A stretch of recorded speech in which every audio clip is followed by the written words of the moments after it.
Okay, this is the last of the Wooden Mad Catz Fender guitars videos that I'll be shooting. This one is a little bit unusual. Normally what we've been doing is dealing with things like quieting them down, soldering, different things like that. This particular one is a little bit more in depth. Had a couple of people ask if there is a way to reduce the amount of movement that the Strumbar makes overall. They don't like the distance or the throw on the switch or on the Strumbar itself. Normally they'll move about this far from side to side, and they were wanting to reduce the throw to more along this line, which is probably 50%, maybe even 75% of where it originally was. This isn't really all that hard to do, but it will take some time. First thing you have to do is obviously you're going to have to strip the back of this down, just like you do to do the switch plates, but you're also going to have to take the black cover plate off to do this, because in order to make this modification you have to remove these two screws, a screw here and a screw here, and then also a cap screw right here, and that'll allow you to pull off the entire support piece that that goes to the Strumbar. Now normally you'll also have a spring right here that sits up in between two little pins, and that's what gives you your resistance or the tension that you feel on the Strumbar. This is a two-part process, because if you do only one part of this, it'll just tear itself up. You have to go about this from two angles. The first one, find something to point to. I've got, let me turn the light on because this may be tricky to see. I have taken a long strip of black plastic here and two strips here and glued them down using an epoxy. Now the thickness of the plastic, I took the battery doors off of a couple of dead remotes, like VCR remotes, television remote, anything like that that uses a flat plastic, and you can get enough of the material. The reason this material needs to be put on here is because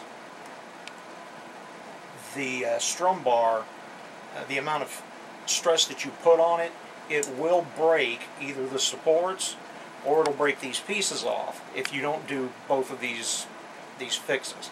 I did this first one, it's been around 6 months ago maybe, something like that, and played this guitar quite a bit. Now I will tell you up front, I don't like the way this feels. You might, but it's just not enough throw, it's stiff, and I just really wasn't happy with it. This piece is just from one of the spare guitars that I basically just use for parts, so I'll show you how to do this if you do want to make this switch out or this modification. Basically you're going to need to glue a strip here and a strip here, and then you'll have to work with either sandpaper or a knife and then whittle this down until this gap is about where you're wanting it.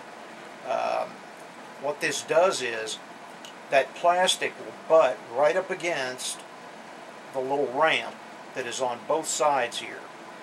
Otherwise what would happen is there wouldn't be anything to stop this, and it would break the switch plate right off the top here of this holder. So what this does is it splits the amount of force that's put on the upper section and the lower section in half, instead of all of it either being on the bottom or the top. Because what happens then is it just breaks. The other thing that needs to be done is these four posts.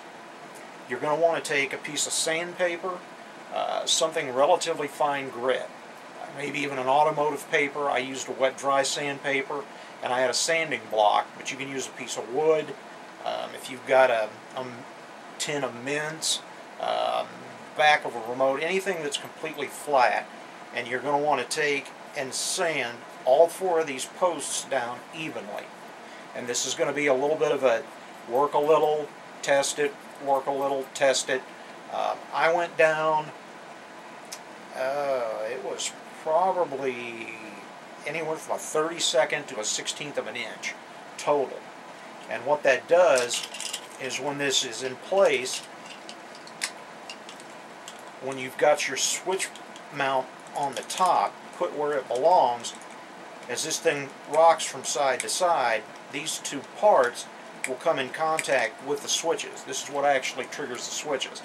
And what this does is it brings the switches lower down and closer to the strum bar. That's part of it. And then, like I said, this part with the strips takes care of the other part. If you didn't do both of these posts being shorter, you would end up just busting the switches. It would break them very quickly. And if you do the bottom part and don't do the upper, you'll just break these pieces of plastic loose from this base.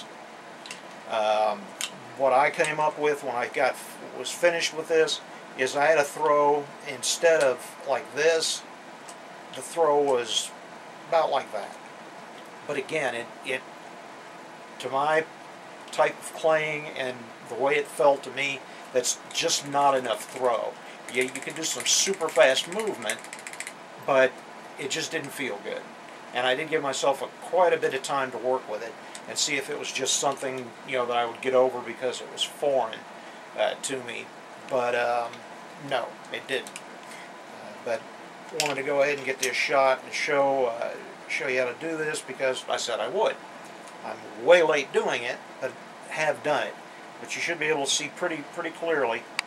You're just taking and gluing a strip here and then a strip here. I used epoxy. You can use super glue if you have a good quality super glue.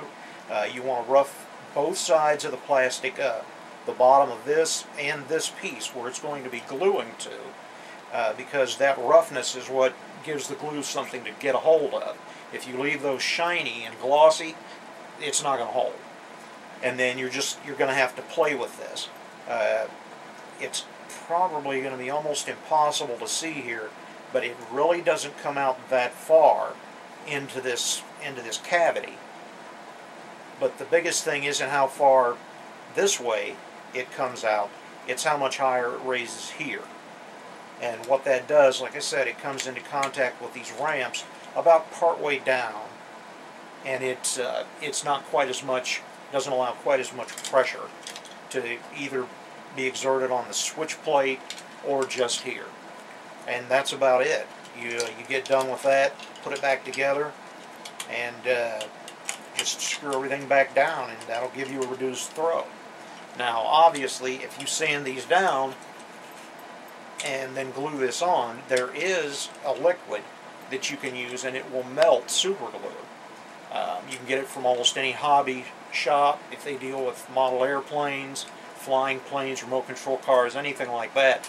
They'll have it. It's a debonder, and it melts super glue just like water will melt ice. And that will eliminate these plastic pieces down here. You'll be able to get them loose again. But there's nothing that's going to take care of this.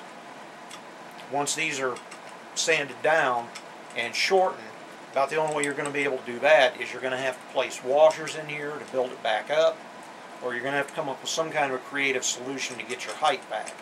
So this is one of those things that this is reversible, but not very easily. So you want to be damn sure you want to make this modification before you go ahead and do it. And that's about it.